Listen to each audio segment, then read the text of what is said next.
Financial insecurity is a very real thing for a lot of people right now, especially due to inflation. And for military families, that's compounded by a technicality that keeps people from moving around and keeping their jobs. Investigative reporter Chris Horn has more on this difficulty for our military members. Chris?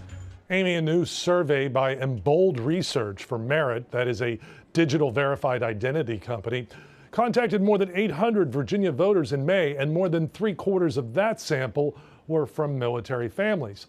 We talked with someone with an organization that represents those types of families, who also works for Merit, a company with a possible solution.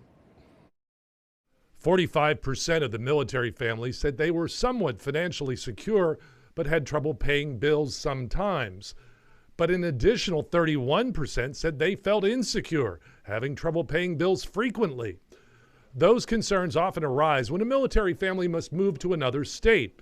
In some cases, military spouses who hold occupational licenses have to recertify in their new state, and it's not necessarily free or even cheap. Sometimes these fees are thousands of dollars. You know, if you're E1 through E7, if you're a O1 through 03, 04, $1,000, that's a lot of money. It not only costs money, it takes time. On average, it takes about 44 days once a military spouse moves into a new state to gain employment. But as you know, with the game of averages, you have 44, but you also have one, and then you have the far end that could be 100. Sims also represents Merit, a company that says it can digitize the transition for getting the license or certification. The military spouse can automatically go and download the app and go through the process of validating their licenses instead of having to wait until they move to the new state.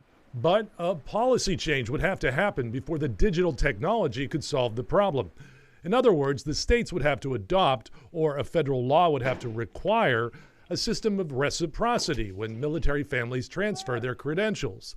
It's an issue that has the attention of Senator Tim Kaine, who hosted this employment roundtable last summer with military spouses. And in the meantime, Kaine is one of several bipartisan co-sponsors of what's called the Military Spouse Hiring Act. It would give employers incentives for hiring military spouses. Chris Horn, 10 on your side.